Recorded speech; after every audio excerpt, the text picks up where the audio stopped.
One could say that there are two levels to this meeting. There is the level at the mind level, meaning I, as a body-mind, as a person, I'm perceiving you. I'm trying to understand something.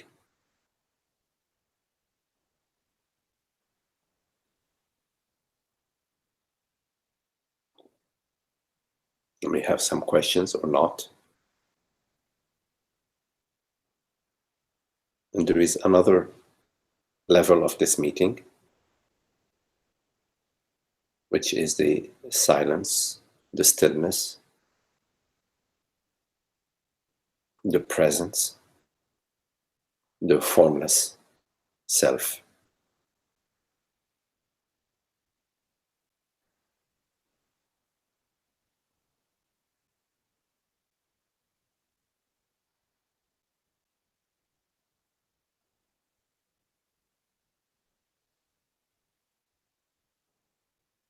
In our common understanding,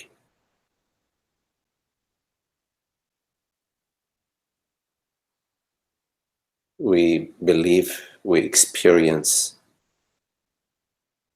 the visible realm, the mental realm, the conceptual realm, and the perceptual realm. We believe and we perceive that to be real.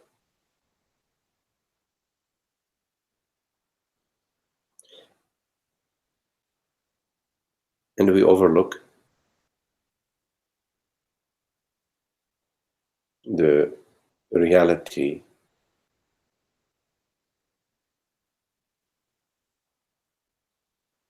that is not dependent on form, that is not dependent on thinking, that is not dependent on perceptions.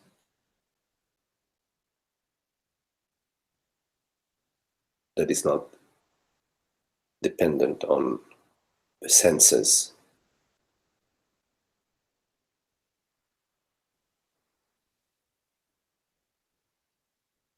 So the invitation is to recognize the formless, invisible self, the reality that is not made out of any perceptions.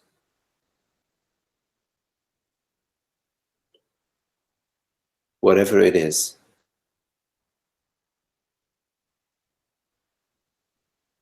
that is knowing, that is the knowingness of this perception right now.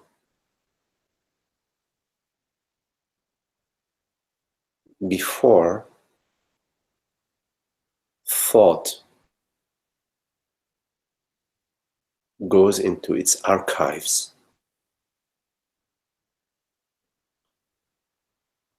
and brings in the past.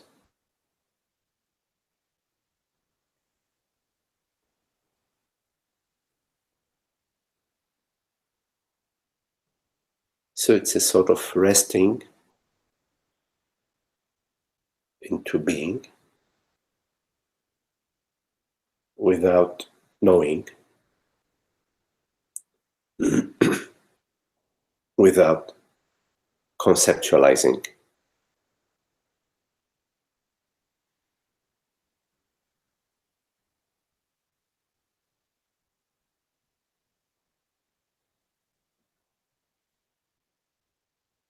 Being is self-sufficient unto itself.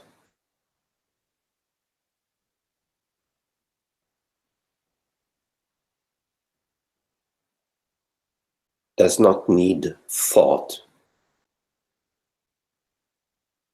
does not need memory,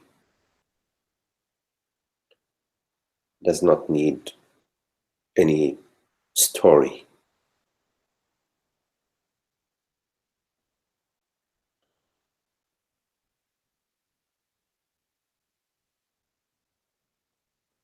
Being is whole and complete unto itself.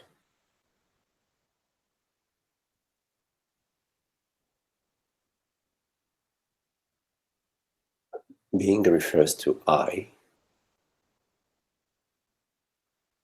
not the conceptual I, not the conceptual self.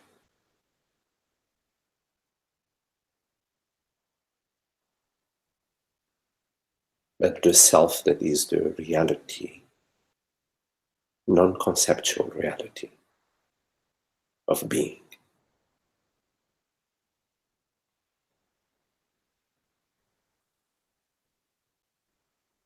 So we use words to speak of the wordless.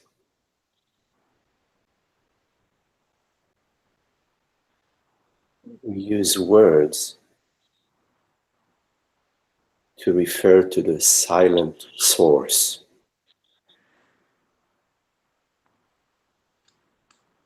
the source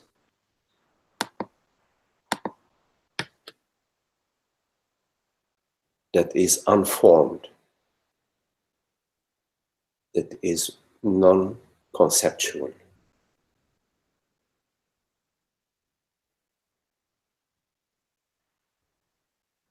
Because conceptual self is not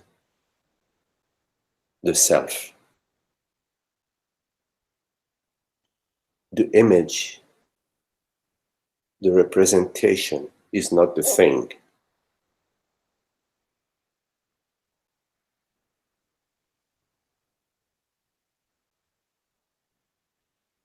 So whenever you consider yourself to be a person, meaning a set of images or thoughts, it is only a conceptual representation.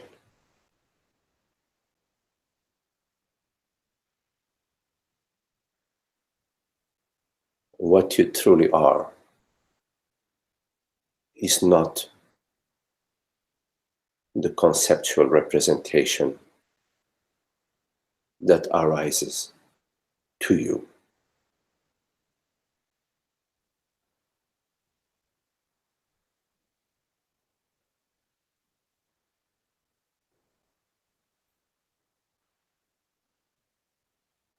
So self-knowingness, knowing yourself,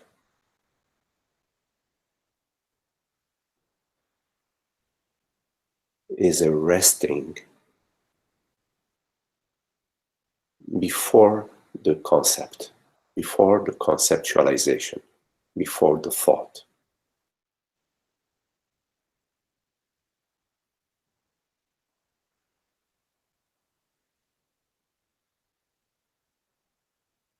In the absence of knowing yourself,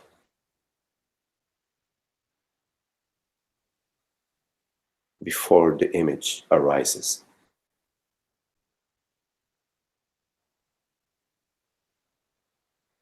you believe yourself and you feel yourself to be a form, to be a bundle of images and sensations, memories.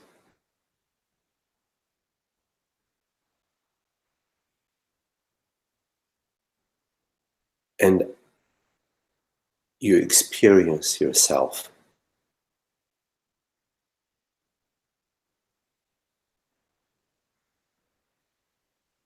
as a limited entity.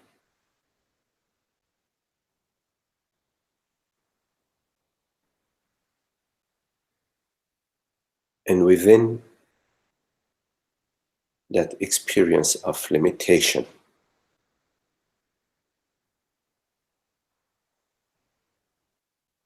there is a yearning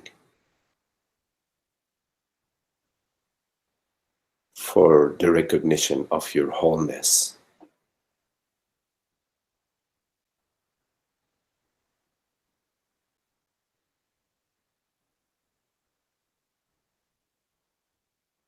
A yearning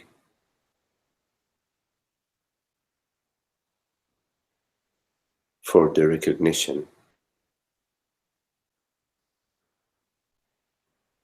of what you truly are.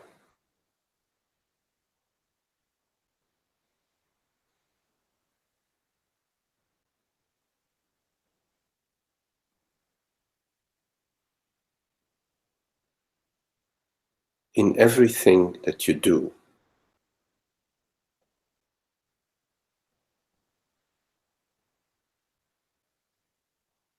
you are searching for that wholeness.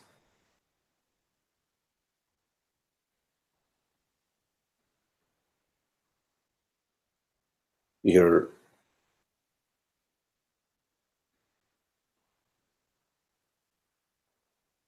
searching for that causeless peace, for the revelation of what am I truly? What is the reality? What is it?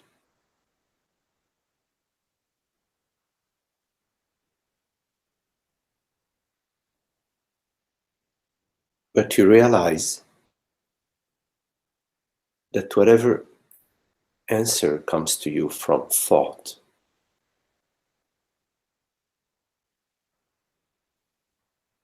does not fulfill you,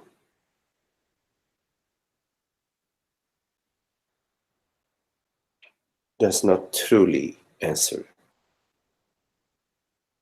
the question.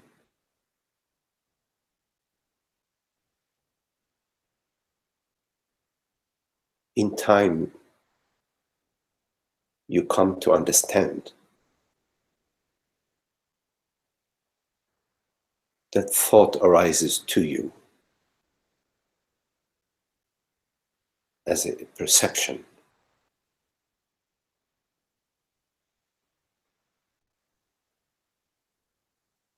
And the thought that arises to you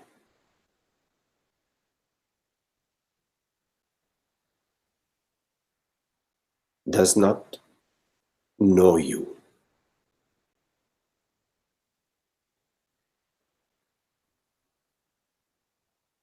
You are the knowingness of the thought,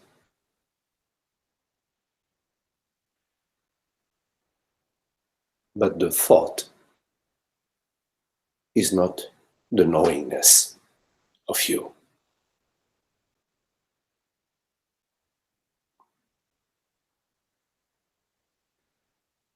And so, in time, this movement of thought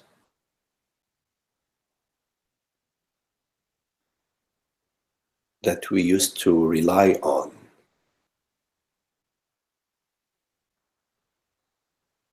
to provide us the light, or to provide us the path, or to provide us the answer, is seen to be empty, is seen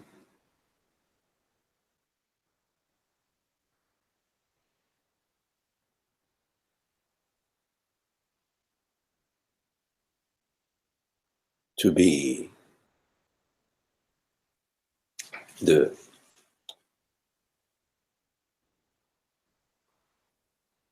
dead end road.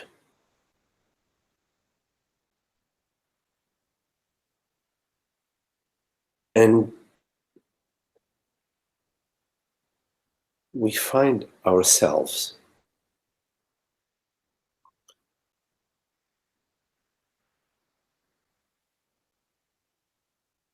for a moment at a time, thought free.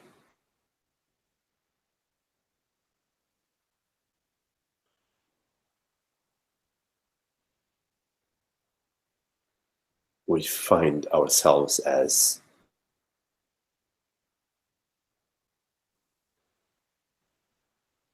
the clarity of I am, the emptiness of I am, the presence of I am.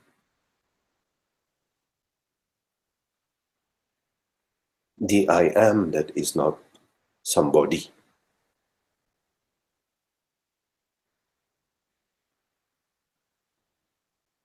The I am that is not male or female.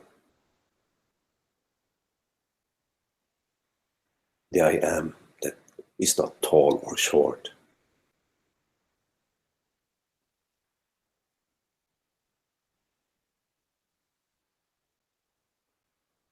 The I am that is non-phenomenal, that is not the conceptual realm.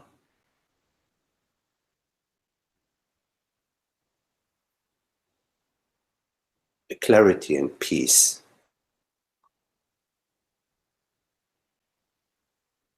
the transparency of being,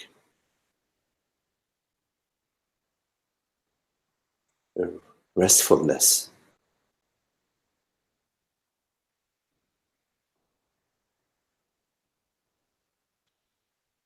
contentment.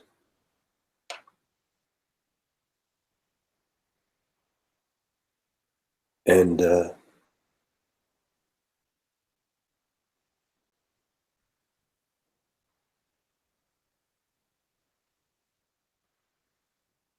in this absence of thought,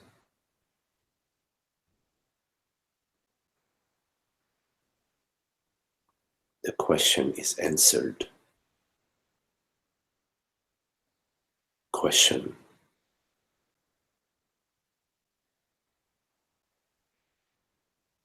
dissolves in the source, dissolves in being that is impersonal, universal being, beingness.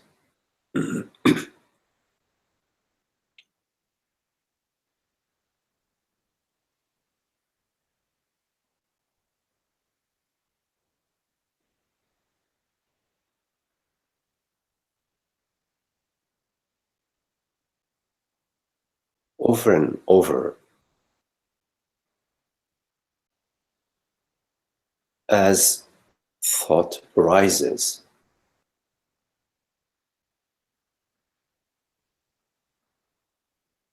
contemplate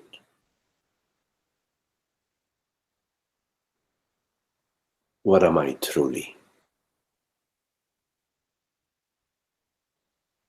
What is the reality? What is it that truly is? What is it that truly knows? What is it that truly perceives?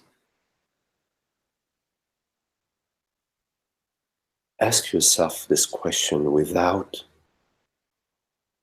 going to the archives of thought.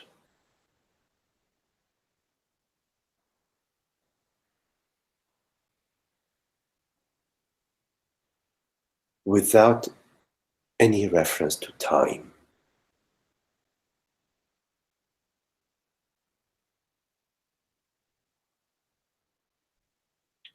Allow this question to remain open.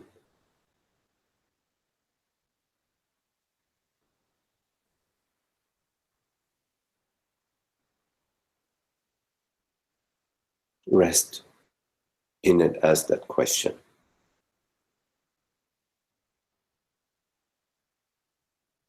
Without conceptualizing any answer. Being watchful that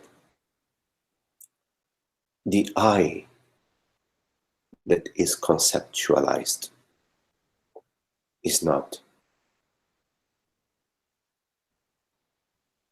your true self.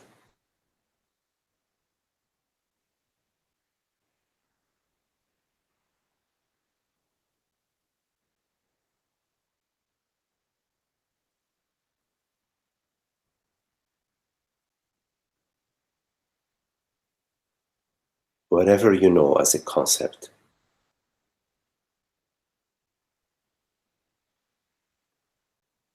is not the reality of being.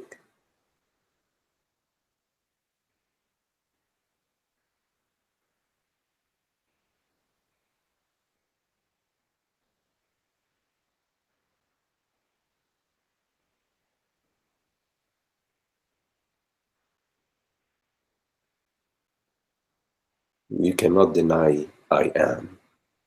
You cannot deny you are. You cannot deny that I am. Simply do not mistake the I for whatever arises in thought. Remain not knowing.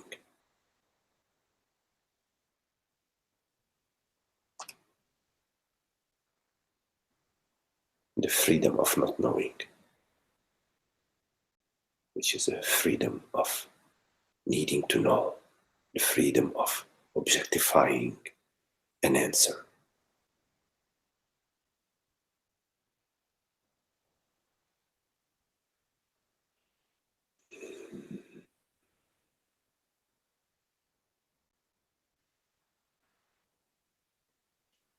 So if you have any questions, anything that you would like to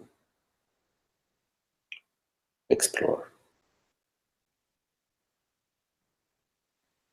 Magdi, it's Esther. Hello, Esther.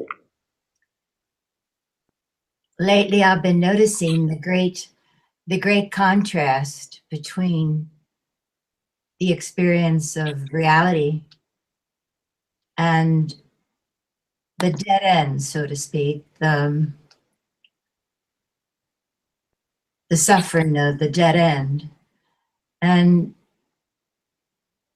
those thoughts that come up, the thoughts or vasanas, whatever you call them, that arise, would you speak to, it's not the thought or the vasana so much as the resistance to it, isn't it? What's the difference between a vasana and the resistance, the dead end, so to speak?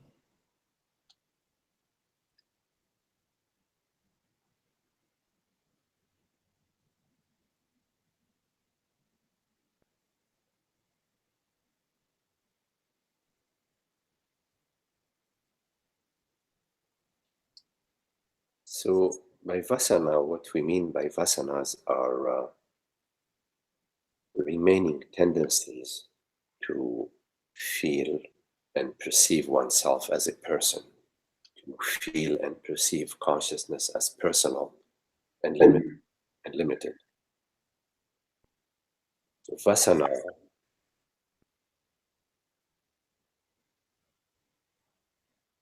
refers to remaining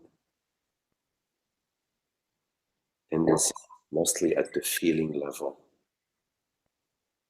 that are there, sort of dormant, and they get triggered, they arise when a certain situation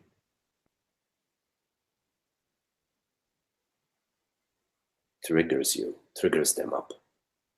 Somebody may cut you off in traffic, or you have some expectation from a certain friend to behave a certain way.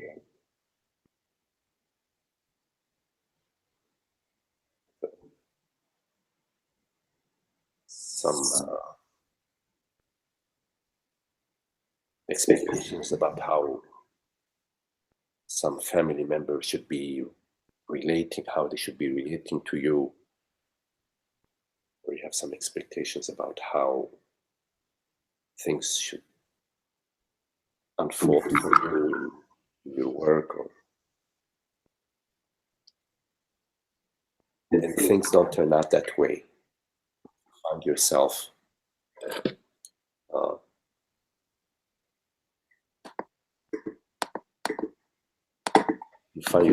triggered, meaning getting into some reactivity and some unhappiness, and thinking start to spin. And the thinking that start to spin has in it the core belief that I'm a person and there are other people. So it has within the thinking there is the unperceived, the hidden thought that I am a person, that I as consciousness, because I refers to consciousness, that this consciousness is a body mind, is a female or a male body mind. As soon as there is an identification where consciousness is identified as a body mind, we've separated ourselves from our true nature. We have conceptualized consciousness as a me, as a person. We are no longer abiding as the reality of consciousness. We are in the conceptual realm and the feeling realm of I am this person. And as soon as you are separated as a person, you are identified as a person, you are in the realm of seeking and resisting. Because as a person, you are seeking wholeness. You want to return to your wholeness. But as soon as you separate yourself as a person, you no longer perceive the innate wholeness that you are. Instead, you are looking out at an external world from a subjective realm, from a subjective position. You're looking at the objective world, the external world that you have objectified in your thinking and in your feeling. And so you are seeking the wholeness by correcting the world, by getting things out of the world, by hoping and praying that the world or the body will treat you correctly, will respond to you according to how you think it should behave. So you are in the seeking and as well as resisting. Whenever a certain response from the world, the weather turns bad, or your neighbor doesn't return the dishes that they borrowed from you, or doesn't hold their dog behind the fence, or behave in a certain way that you perceive is affecting you in a negative way, you will be resisting. So to come back to your question, Esther, the seeking and resistance is what the separate self is. There is no actual separate self. Consciousness has never been separate. There is no such a thing as a separate consciousness. It's just a belief that consciousness is personal. It's a conceptual realm that perceives separate consciousnesses, while in fact consciousness is a whole, undivided, and indivisible. So when we speak of the separate self, we're just speaking of a belief in that consciousness is separate. And what comes with that belief, immediately comes with it, is seeking and resisting. So a vasana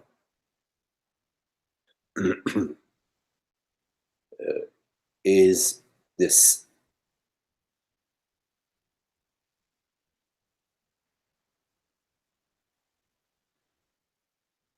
belief in the separate consciousness that still is not completely seen through.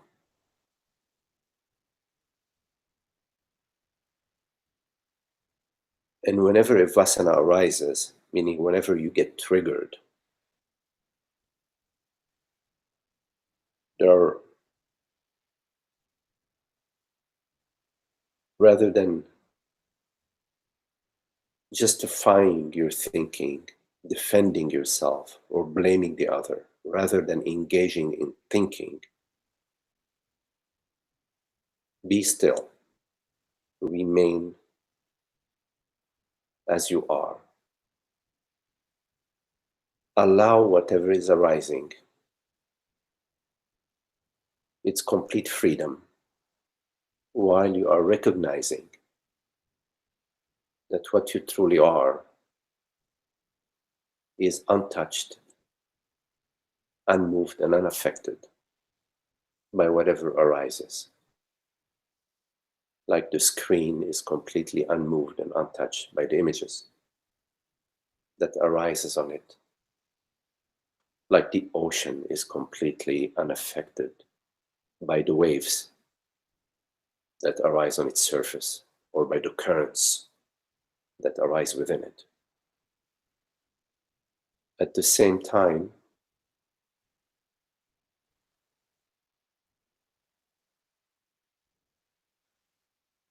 at the feeling level,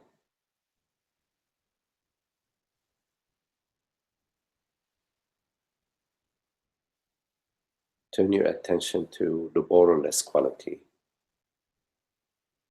of feelings, the borderless quality of awareness, so that you can experience at the feeling level the feeling arising like a cloud arises in the vast open sky that causes no damage to the wide open sky.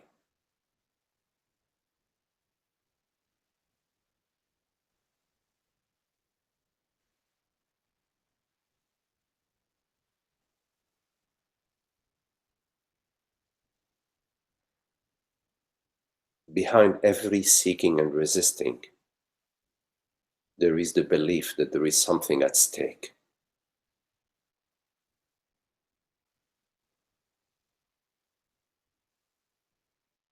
Ask yourself, for whom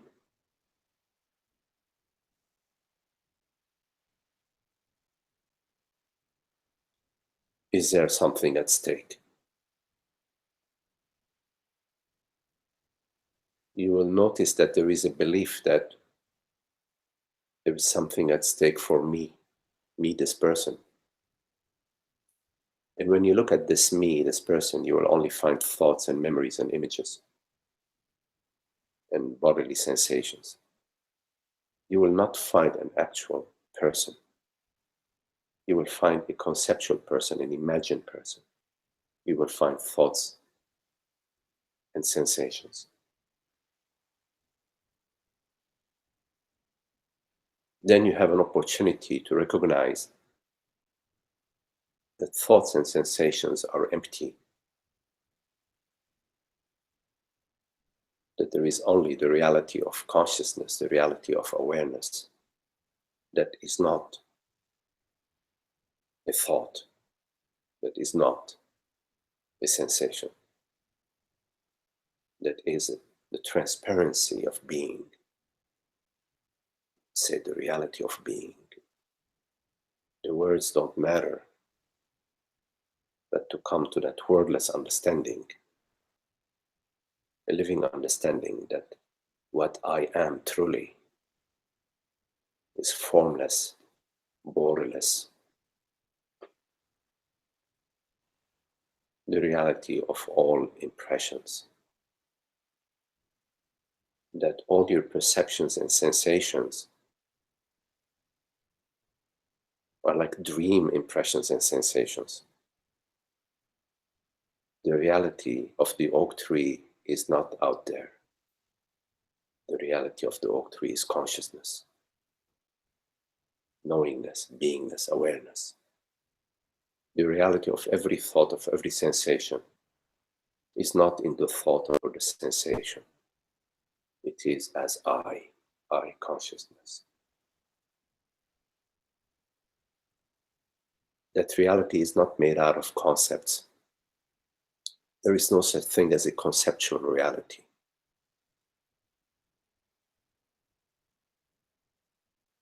You follow?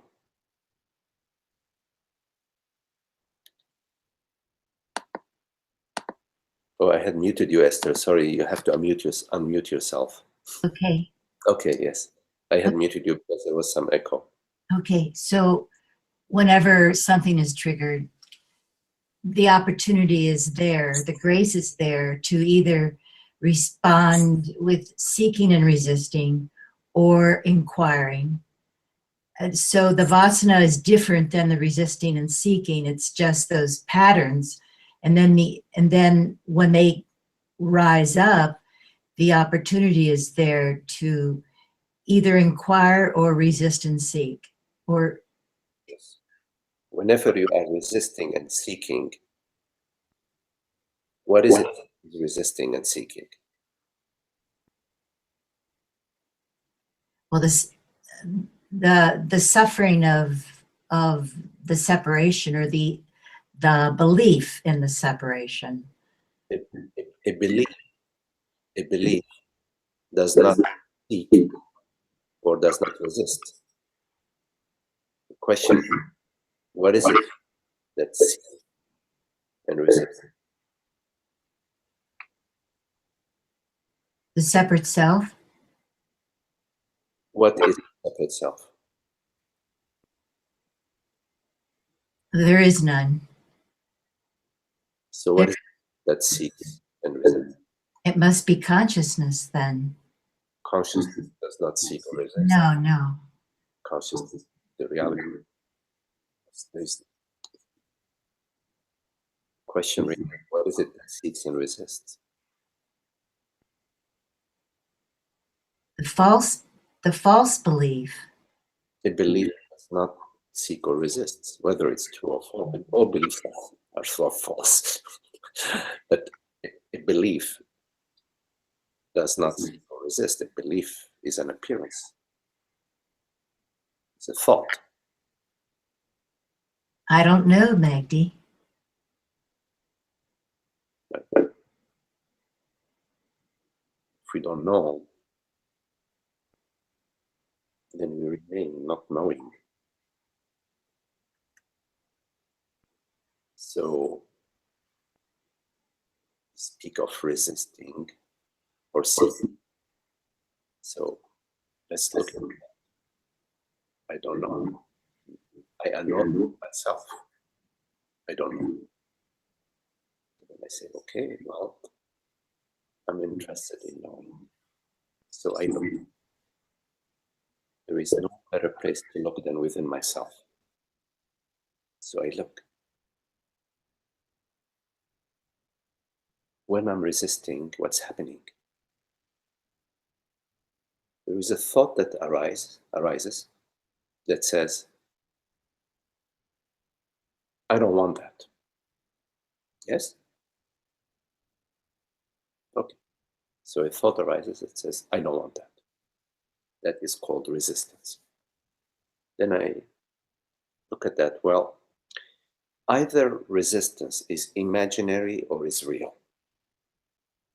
And of course, I would like to find out. So I say, okay, I'm going to assume that it's real. If it's real, then the thought that says, I don't want this, must be made out of something real. So I don't want this, therefore the I that is inside of that thought must be real.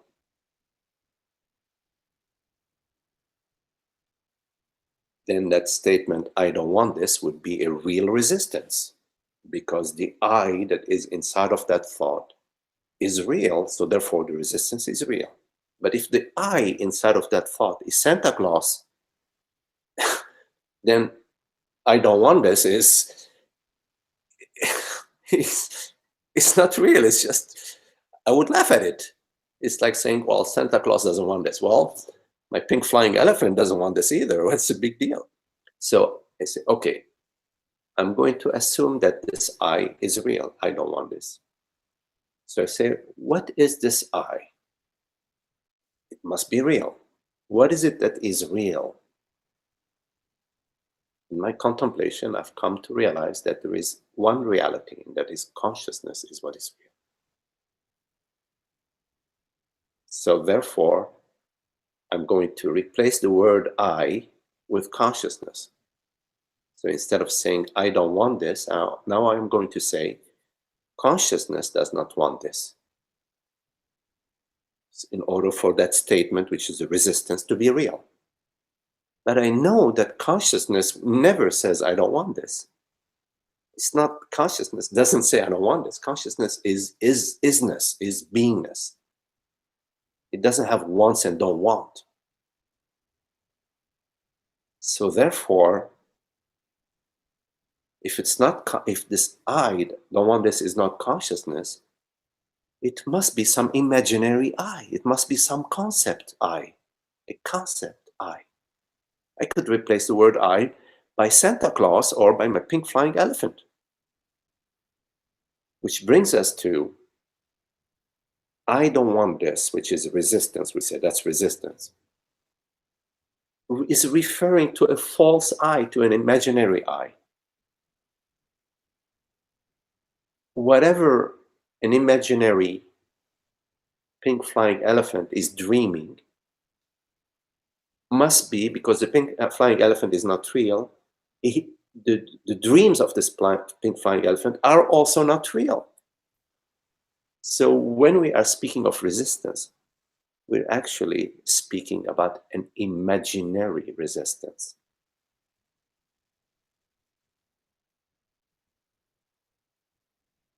When we speak of separation, we're not speaking about anything real. We're speaking about an imagined separation,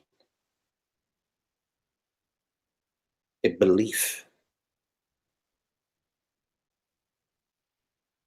And because we've been living with this belief as if it's real, we've been living as if the concept consciousness is what I am, we feel that there are bodily sensations that are interpreted. They're conceptualized. The bodily sensations are neutral, but they're conceptualized as there is something happening to me. This is why part of the contemplation in the inquiry, into the spiritual quest, the spiritual inquiry, is to look at feelings and remove out of the feeling your interpretation, your conceptualization, because a feeling is made out of pure bodily sensation, neutral bodily sensations, plus a story, a conceptual interpretation of those bodily sensations. Oh, something is happening to me. And when there is that conceptualization that is added on, that is superimposed onto the neutral bodily sensation, the body then, the roots of that sensation gets deeper and deeper into the body and tighten the body. The body becomes more and more rigid. There is a calcification and a tightening of the flow of energy throughout the body. This is why a lot of spiritual practices, they practice breathing.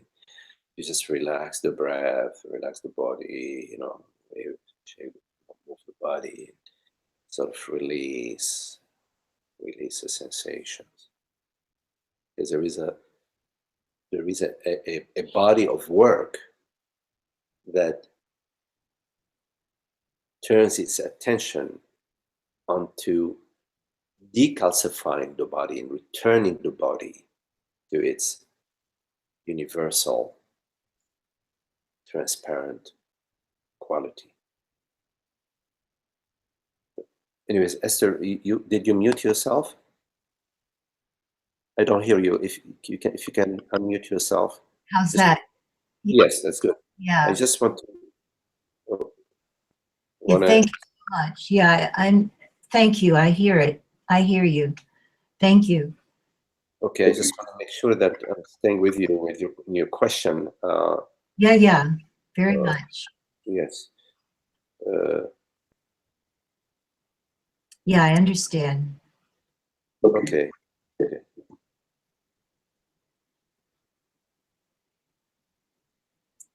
It's all that resistance is imaginary. Yes.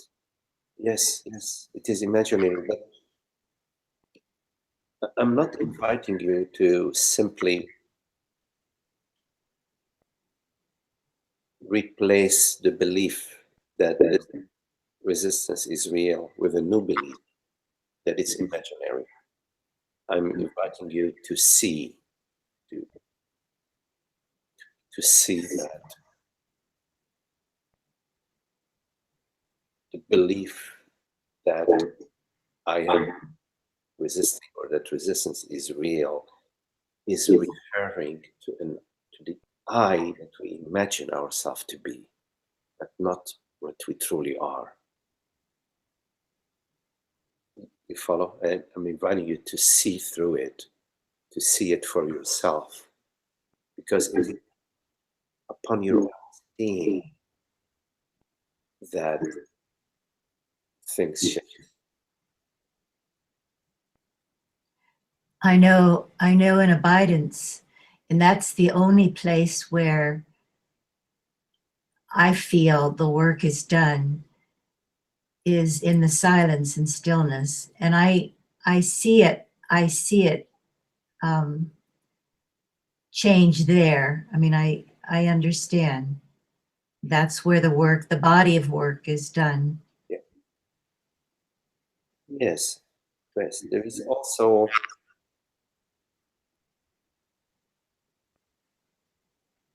comprehending in your own experience that there is one I, and that I we refer to as consciousness or the reality of the self is not conceptual, is not something that you can perceive or you can think about. What you perceive and think about as me or I is not the real self. That the self precedes your conceptualization. That the I that you imagine yourself to be, the I that you imagine is suffering,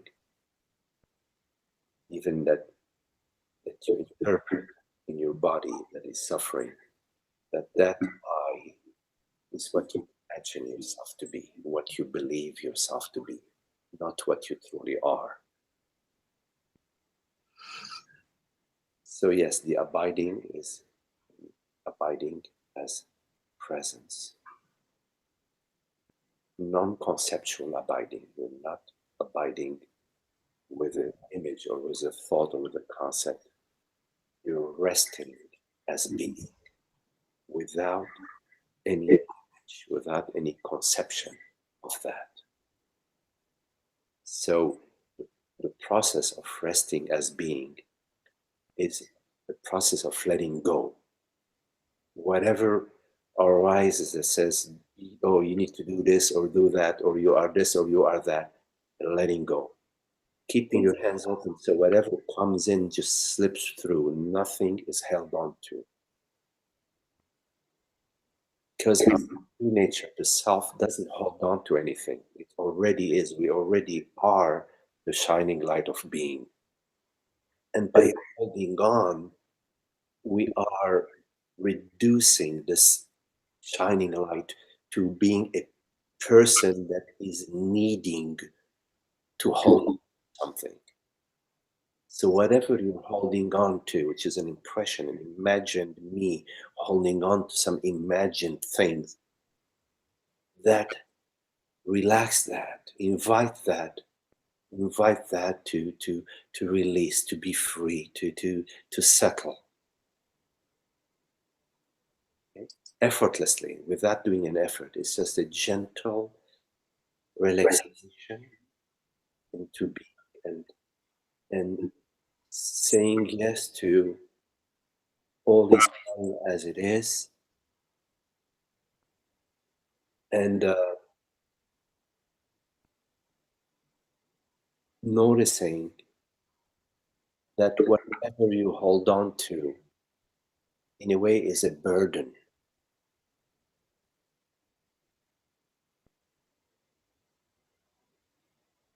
That you true nature already is whole and complete unto itself.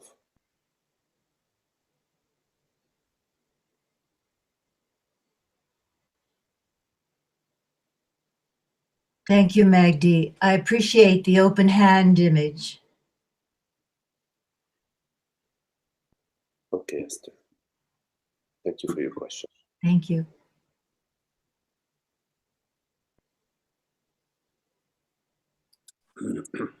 Hi, Maggie. Hello, Zoe.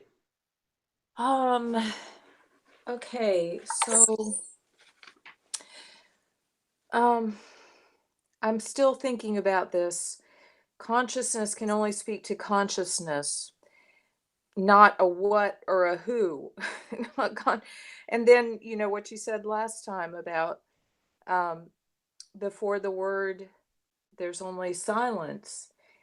And Esther brought up too, the true teaching is silence.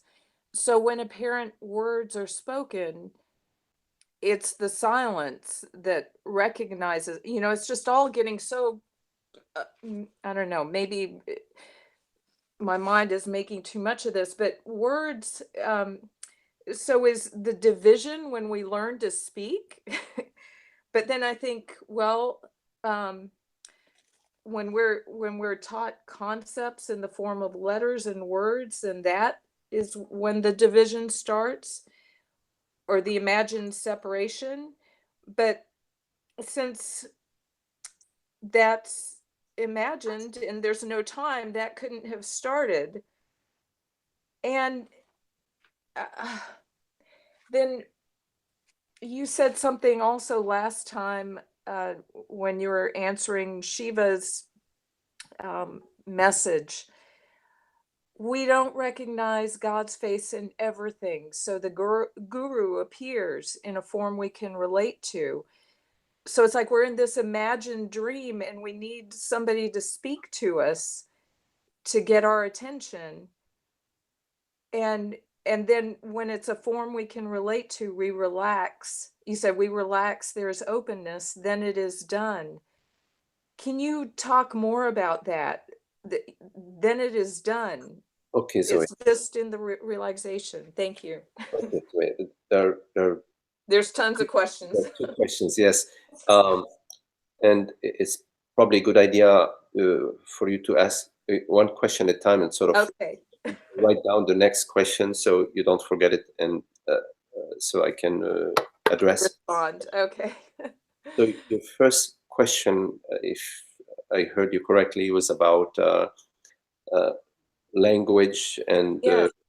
when does separation start? Does separation start when we learn language, when we conceptualize? In a way,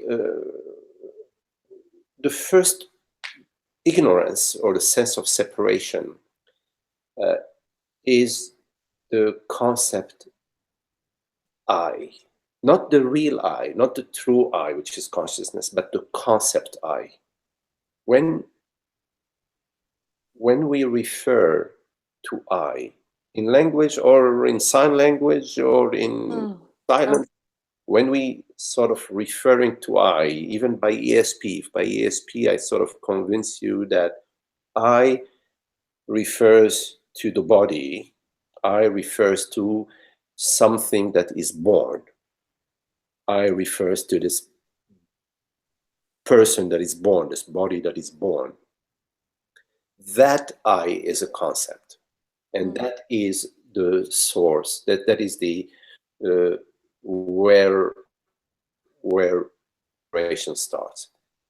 Because I, as a body, the body being limited, then the I is limited. while consciousness, the reality that perceives this perception right now, doesn't start somewhere or end somewhere, is not limited. Consciousness, awareness, beingness, presence is not limited. So it's not language, but it's a very specific thought. It is a very specific concept. It's a very specific thought which we refer to as the I thought. That I refers to a body mind. And that creates an image. There is an image of a body which is made out of thoughts and perceptions. And there is a mental conception of I, a person. Because when you look for the person, which we can look for right now, because if the person is real, it must be real in this very moment. When we look right now for this person, we don't find a person. We find perceptions, we find thoughts, we find sensations.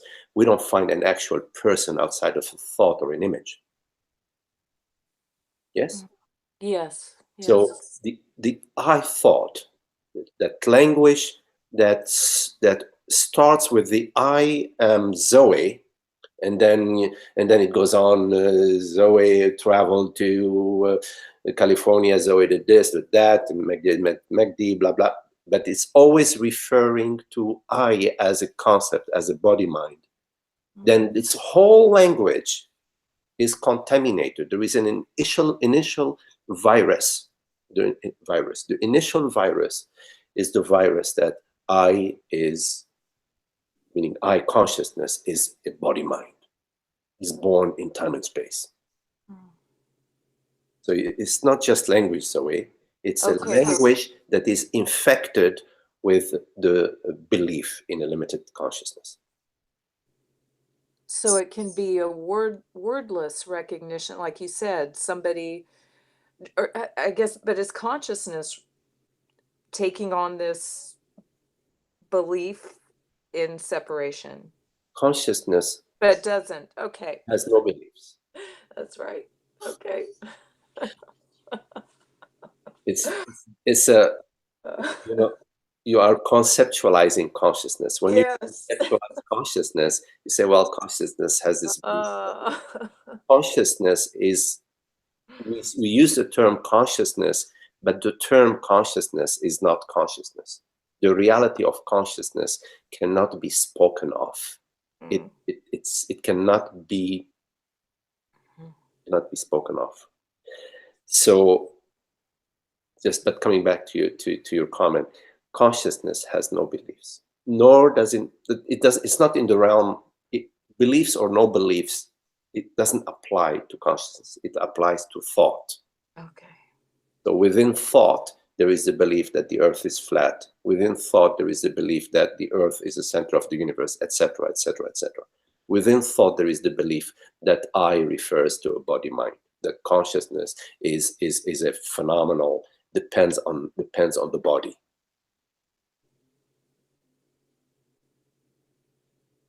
You follow? Yes, I see it's like this pull of Maya, which doesn't exist, keeps popping up. Say some more. I want to understand. Well,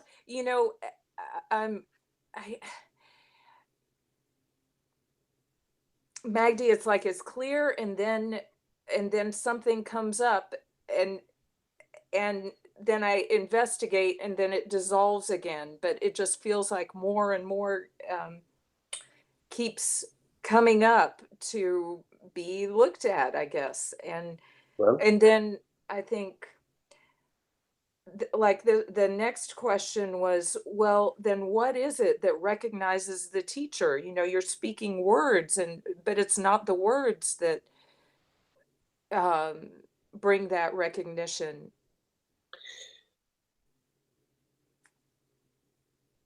Within the words, there can be the light being expressed or the mind being expressed. at a certain point in our inquiry, as let's say we are ripening, we start to recognize more clearly the words that refer to the wordless, as opposed to the words that come from the mind and from the me. Somehow there is an inner recognition within us. It's a silent recognition of that. The words that point to consciousness come from consciousness via a certain body-mind,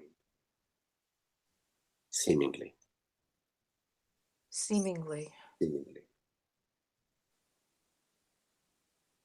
Because before the mind conceives of another body-mind, there is the silent recognition. And then the mind will come in and will conceptualize very, very quickly, but it will conceptualize another body-mind that it will name, it will call such and such a name. So coming back to the words that are spoken, they are pointing towards consciousness, not the concept consciousness, but towards the reality of consciousness, the transparency of consciousness, the borderlessness of consciousness, the magnificence of consciousness, the magnitude of consciousness, the creativity of consciousness, the freedom of consciousness, the splendor of consciousness. They come from consciousness. It's consciousness revealing itself. And there is a recognition as we are this consciousness, that I, not the body mind, but the I is this consciousness. There is a silent recognition. Yes, within the depth of our being, there is a yesness. Yesness. Yes. I got you. Yes. Yes, I see. I recognize myself. I recognize what quotes unquotes you are speaking, but in fact I'm recognizing within myself. The recognition is within myself. There is no external, something external that I'm recognizing. The recognition is always an intimate recognition within the self.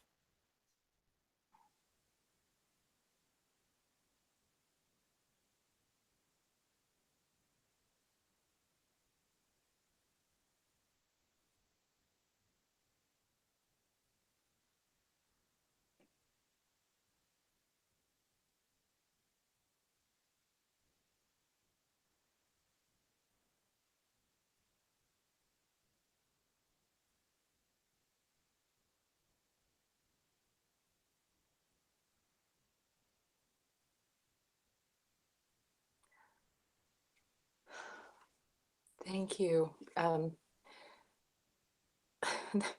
More questions come up, but there's something that just wants to be quiet too. So I'll just keep contemplating. Thank you. Okay.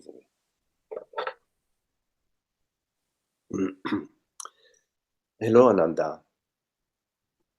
Right? When we see a human or another species or of creature, we sometimes exclaim, what a magnificent creature, or what a darling being. This seems to be a natural and non-problematic arising or event. When the discriminative contemplation has done its job, and again, rivers are rivers and trees are trees, can darling beings simply be, perhaps for the first time, free of delusion, yet just as they are? Ananda, the darling beings is you. Say that again. Is you? The darling beings is you. Yes. there are no darling beings outside of your very self. So when rivers are rivers and mountains are mountains, Mm-hmm. I am the rivers, I am the mountains. Mm-hmm. So are they free of illusion, delusion? I don't mean them, because there's no them there to be free. I mean, can I be free of the delusion and yet appreciate them? Well, if initially mountains were mountains and trees were trees, Yeah. and rivers were rivers, and then you realize that I am consciousness, and then you realize that all is consciousness, and now you realize that trees are trees and rivers are rivers. Right. That realization, trees are trees and rivers are rivers, is the realization that trees are consciousness, rivers are consciousness, Right. so rivers are rivers, trees are trees, and there is no more delusion or illusion. Mm-hmm. Mm-hmm. So are they as they are? They are as they are as consciousness. They are not as they are as trees. They're not as they are as rivers. They are as they are as trees or rivers as consciousness. Yes. So I guess the what really prompted this question was, you see something and just say, oh, what a darling, or the little frogs are singing, you know, and you see them in the pond. You say, what darling little things. Absolutely. And what's the problem with that? We have appreciation. It's beautiful. I love when I hear are they called creepers? Those Peepers. peepers, right? You know how it's very beautiful. It's so beautiful. Or the birds, like today we went for a walk with Tara, and the birds were like, wow, they were just celebrating big time. It was so beautiful. Beautiful. Uh-huh. What matters is the peace, is the unshakable peace. Right. It's completely free of birds or peepers or no peepers, or beautiful creatures or no beautiful creatures. It's already fulfilled. It's already fulfillment, and everything else is a celebration of this fulfillment, like we are celebrating right now. The magnificence of being, the magnificence of consciousness. The celebration is possible upon your freedom, upon the revelation of your freedom. The more established you are as your causeless freedom, the more the celebration, the happier the celebration, the happier is the party. Right. I can see. So the egoic impression just messes it up. Yeah. Messes everything up in a sense. Yes. And it's not, we cannot sweep them under the rug, the carpet. We need to. The vasanas we contemplate, when vasana arises, okay, and we don't need to judge. We don't need to make a new story about myself, how enlightened I am. No, you say, oh, interesting. So at that moment, there is a reversal, let's say, and a temporary reversal into I am this person, and he is another person, or she is another person. And that process is gearing up to make a snowball effect, but we say no. I recognize that. I recognize this process. I can feel and experience all what's happening without moving. So I remain still, completely present to all what is unfolding without thinking about it. The full living, the full experiencing, the full living of it without thinking about it, because oftentimes the thinking is a form of avoiding. Avoiding the stillness, avoiding what we think we shouldn't be experiencing. Gee, I don't want to experience that. Let me think about it. I think that of the teachings, of the pointers, you know, the suggestions you've given over time, that's been a really helpful one, is just to be, when something arises, call it a vasana or a nervousness about something or whatever, just to realize, you know what, unless it involves jumping out of the way of a moving object or something, just to be quiet and not be involved really, and then see it just Yes. fades out, Yes. and I'm left to be Yes. really like that. This is how Vasana sort of releases itself out of the space. It wants to breathe some air. It wants to arise and say, "Okay, beautiful. Hey, you know, well, no problem. You know, you're welcome. You know, it's infinite space. Yeah. So it's bottled. It is bottled, and it wants to. So it's waiting for an opportunity. It's waiting for somebody to cut you off in traffic, and then when somebody goes, "Ah, what did you do?" They say, "Okay, I sure." So I remain still open, and I take my time with it. You see, don't hurry. Just take your time with it. Feel it, and it's okay. That's what's arising. Not a problem. Yeah, there is judgment. There is maybe, I don't know, self-judgment, judgment of others, or wanting, I don't know, to be loved, wanting something. Okay, I recognize that. I recognize that the past is arising, and it's still somehow in the space and wants to breathe the air, wants to free itself, wants to dissolve in the space. So I welcome it. Yeah, that's beautiful. It's beautiful. I jotted down something else that, and this is very similar to what you've been talking about already today, but and I think we just answered it, but I still want to say, so who or what can enjoy the imaginative projections of consciousness? There's only one. Considering that consciousness itself is replete with peace, it doesn't need anything. It's complete. Enjoyment and need are two different things. If you're needing something, yeah, you can't enjoy it. Only when you don't need it, you can enjoy it. Yes. And the who that's enjoying it is really consciousness has imaginated it all out and is now enjoying, maybe. The creativity of consciousness. Yeah. Consciousness creates volcanic eruptions, and how beautiful they are. They're magnificent. Yes. And so the freedom of consciousness and the creativity of consciousness go hand in hand, and there is only one real self, and the self is joy.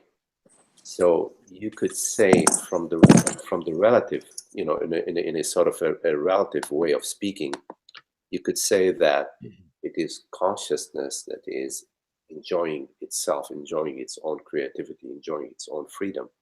But that's still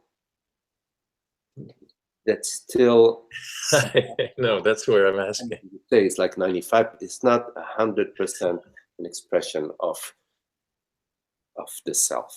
The true expression of the self is the inner silence, is the silence of being, the stillness, the peace, and the causeless peace and freedom and joy of being. But since you are asking the question in this waking dream, it is consciousness that is celebrating and enjoying its freedom and is saying yes to its creativity, yes to its creation. Some of the saints, like some of the Indian saints that we know of, Anandamayi Ma, if you're familiar with her, they were in a samadhi a lot of the time where people would bring them food, maybe put food in their mouth even at certain times, because somehow they had just shifted to, you know what, I'm so done with form and I'm so done with name and form and appearance that I'm in this samadhi. Well, sahaja samadhi, I don't think there's any. I mean, like Ramana was in various samadhis, I guess, for years, and then when he was fully in sahaja samadhi, he was cooking breakfast for everybody and stuff like that. You know, functional. And I just wonder now. I'm just kind of thinking. Even the apparent being like Ananda Mayama in a samadhi, ongoing samadhi, and in that state of not very functional, maybe, or the person doing the gardening, you know, and right on it, is all in the same realm in a way, because the deeper thing is even deeper than those appearances. Yes. That makes sense. In other words, I was impressed by the samadhi before. Now I'm thinking, you know, whether if it's an apparent being in this state or that, a state of activity or a state of extreme passivity and you know, bliss in that sense. In Sahaja Samadhi, ultimate Samadhi, there is no self, there is no person. And whatever you perceive on the personal level, whatever you're perceiving as a behavior of Ananda Mai or Ramana, you're not perceiving the imperceivable. Is that the right word? The imperceivable. You're perceiving the imperceivable? No, you're not. You're not when you perceive the effect or the. I'm not perceiving what cannot be perceived. Right. It's a great point. Cannot be perceived. So you are speaking about what you are perceiving. And in the perceptual realm, everything is possible. So a sage, let's say, it's really important to understand that the sage is the self. There is no personal sage. So how the sage appears, it appears to you as you need it to appear to you. You being consciousness. So the sage appears to you as you need it. It can appear to you as somebody who you have to feed, or can appear to you as somebody who cooks for you. All right. You're saying as consciousness, it appears to come. No, it appears to who? To you. Me as the. What you are you. Yeah, the consciousness which may be misidentified as a person and then see other people, or may not do that. It appears to you, yeah. Whether you believe yourself to be Santa Claus, or whether you have some clarity, whatever degree of clarity you have about what you are. If you believe yourself to be Santa Claus, then the sage, the self consciousness, is going to appear to you as you need it. It may appear to you as a partner from hell. Prove to you that you want to be a separate self. Well, let me show you what a real separate self is like. Right. Or depending on whatever let's say degree of clarity you have, consciousness appears to you as you need it to appear to you. Yes, I see. If you need to, if you still are holding on to your belief structures and your images, then most likely consciousness is going to appear to you as quite a bit of unhappiness. It will appear to you as a family member that will drive you crazy, or a partner that will rip you off, or a companion that has unending demands, impossible to satisfy, etc. Yeah. Yeah, I see that. Yeah, point that I want to make is yeah, don't create some fixed image of what quotes unquote a sage looks like or acts like or anything like that, because all that is just some stories. Don't fix it. Well, this ultimate silence, we'll call it deep, true silence or stillness, is something that I don't know. To me, it's still a little bit in a magical realm. It's like almost like, I think, to access that, it could be right now, this moment. It doesn't need to be me sitting with my eyes closed or some kind of shift in the whole perceptual realm. It seems like it's just another. Just turn your attention this moment to the silence and the stillness. Let's say between two thoughts, or in this very moment, a moment of no thought. Notice the stillness that is, the peace that is. Yeah, it's almost like thoughts don't make, between two thoughts or with thoughts going on, not much real difference if the silence is really Oh, let's not theorize. Let's right now just turn your attention. Right. Turn your attention to the stillness that is.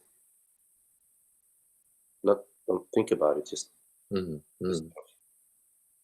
notice the silence. Notice the stillness, and notice that these very words, what we can refer to as hearing, these very words are arising in this stillness, in this formless stillness, in this peace. And that these words, they don't create the peace, they don't disturb the peace. The peace is, this stillness is. And that it's possible that upon turning our attention, not our thinking, but our attention to the stillness, then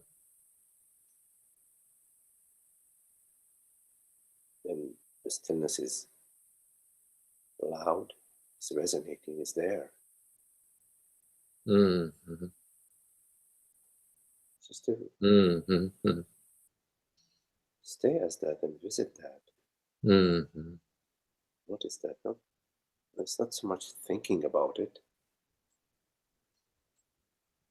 rather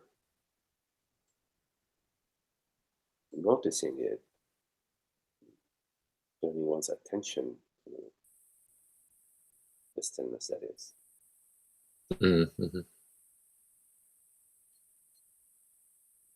It's not so much a magical realm, it's there. Refer to as the reality of consciousness, which is this stillness, this silence, this peace.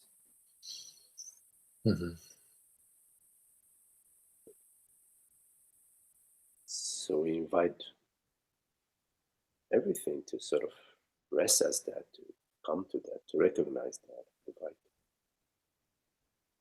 We invite ourselves to recognize that. Not as an object, but as what I am. This silence is sort of being breathing through us, speaking through us.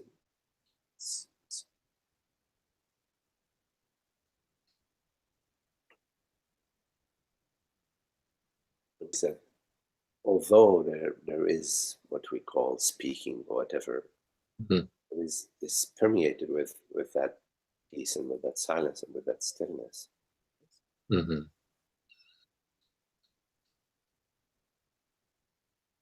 Mhm. Mhm. Inner recognition, silent recognition of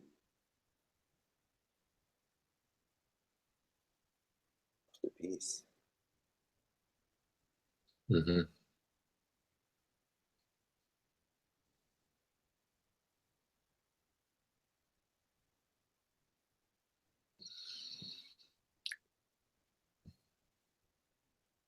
Mhm.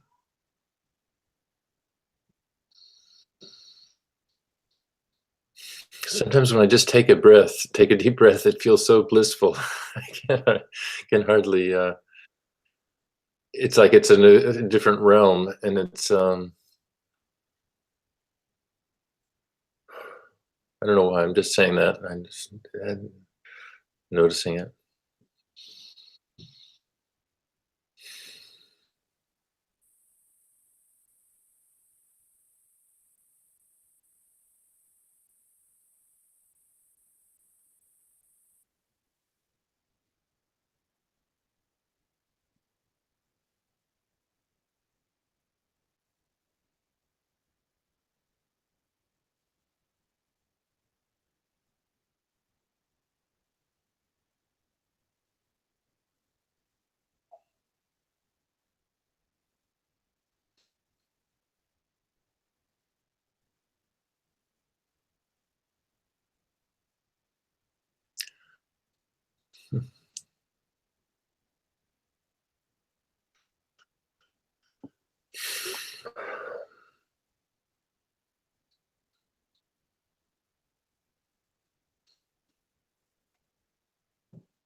So yeah, it's not magic and it's not a spell. It's just that's why I'm saying some words to see the words don't don't disturb it.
So any questions, anyone?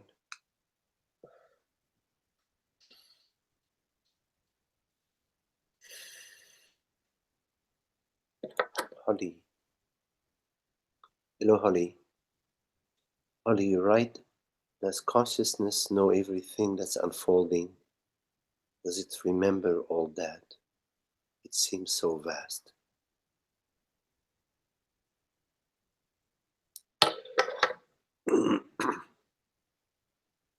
So, Holly, for consciousness, there is nothing that is unfolding.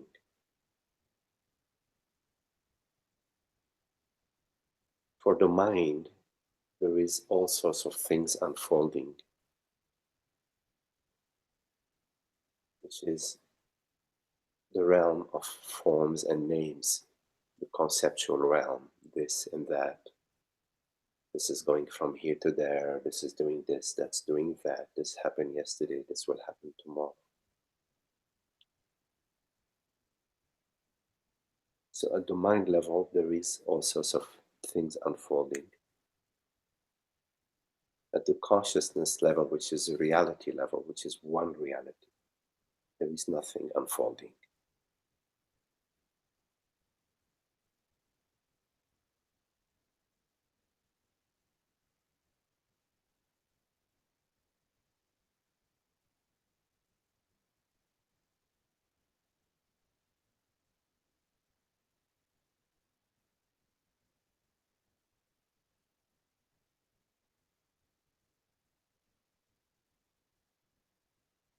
Only the self is, only consciousness is.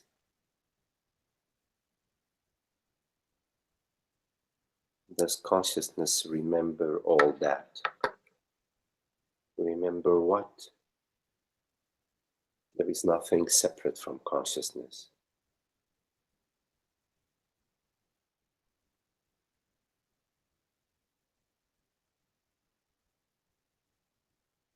When you say I remember, all you are saying is I am perceiving a current thought. And the current thought that I'm perceiving right now is the following. At breakfast this morning, I ate a banana with some cereal.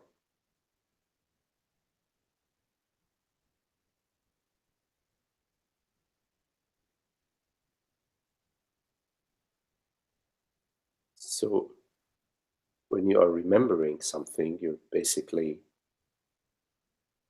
just expressing a current thought.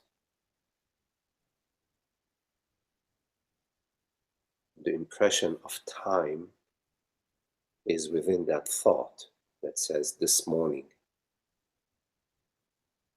I did so and so, I did this and that.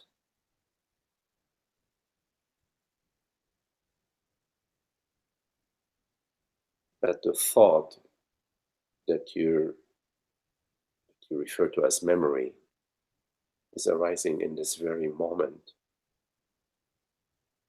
and dissolves in this very moment that it arises and dissolves.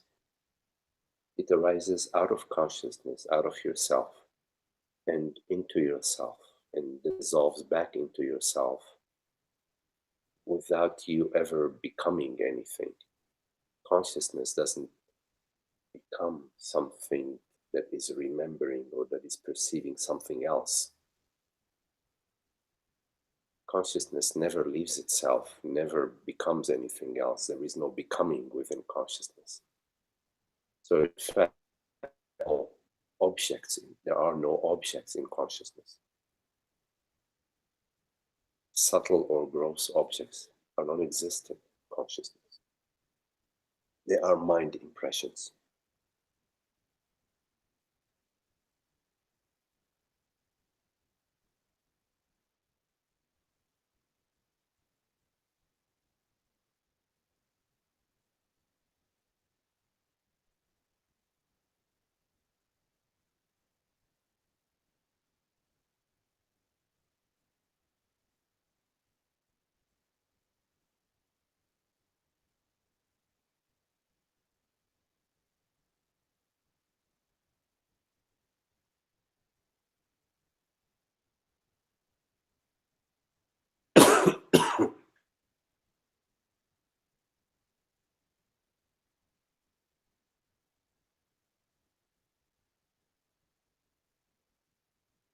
Any other questions?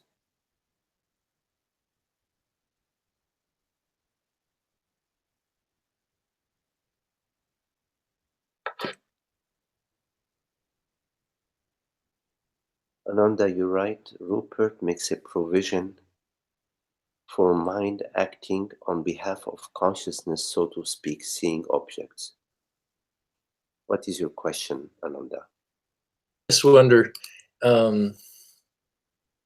there's such a conundrum of why appearance and why, or because what you just said, consciousness being so, I don't know, almost monolithic and not even seeing objects, and yet we're talking about objects. So on what, isn't it a kind of a step down process? Okay, so Something like that. I can formulate the question is, why are there objects? Why do we perceive objects, right? Yeah, why or how, yeah. Okay. So this waking dream, meaning the mind, because this waking dream is mind, meaning thoughts, perceptions, and sensations. Right. Yes? Right. So this waking dream has one function, one purpose, which is to refer you, meaning you that has separated yourself from your true nature, refers you back to your true nature. Oh, by the very process of The process of phenomenal appearance, then you say, oh, tree or thought, what is that? What perceives that? What eventually it leads you to what right. that, what am I? Yes? Yeah, So, yeah, I see that. because that's the way the cards are dealt. Now in some cases, you can be sort of born into the world body mind, and immediately the world body mind dissolves as the self. And so you're born as the self, meaning you're not born. You're not born. So it's possible for you not to be born. And so you, meaning the self. In fact, the self is unborn. Right. Out of the possibilities is the possibility, which is not a possibility, a reality, that the self is unborn. So the self does not need the world body mind to know itself. Right. Part of the way the waking dream unfolds is there is a separation from the wholeness, meaning Apparently, identification as a personal character, and so the world body mind appears to the dream character to remind them to bring them back home. And then when they've got the message, we call it body mind ceases its function. It served its purpose.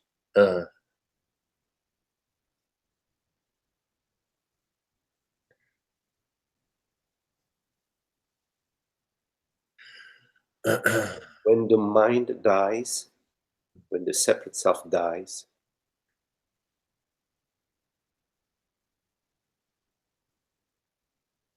the mind that is operating in perceived and perceiver in the conceptual realm also dies. Everything returns to the self. The volcano, the volcanic eruption, doesn't think about its eruption. The does not need to think about how it's going to wind. The leaf that, or the flower that is blooming, does not think, doesn't think about how it is going to bloom. I think now I get why you said it's not. It's, if you think, okay, I've seen through a lot of it, now it's just celebration. That's only 95%, I think you said, because there's still a subtle thing of, oh, isn't it fun that consciousness gets to experience the world, but it doesn't need to, and that's the full freedom. The teaching means and tools are only means and tools to bring you at the edge of the precipice. And then when you are people don't like this image, but when you fall off the precipice, the means and tools are, let's say, use another imagery, the boat that you use to cross the river. Yeah. Once you cross the river, then there's no more boat. You don't have any more boat. I mentioned that to somebody recently, and they said, but what about taking the boat down to the harbor and down to see the the Venetian They're interested in the boat business. Okay. and the sightseeing. Who would be doing that? I think it's as you just helped me with the silence issue, the silence and stillness, dropping into it more, or more fully, I can see where that's more complete. Otherwise you still, because all along for years I've been talking to wise people, and when they get it to the point of just the pure I am or something, and I'll always go, oh, and that's great because then you get along with everybody's or that's great because something or other. Well, when the sun is shining, the plants grow, but the sun isn't trying to do anything, nor is it interested in doing anything. It just so happens. When the sun is shining, people go to the beach and go swimming in the lake, but the sun has it's just, that's how it so happens. But the sun doesn't see people going swimming in the lake or flowers blooming. It's just shining. At the mind level, there's all of that. What matters is that you come to the unshakable, unmovable piece of the self. Then all conversations are good or not good, who cares? All is well.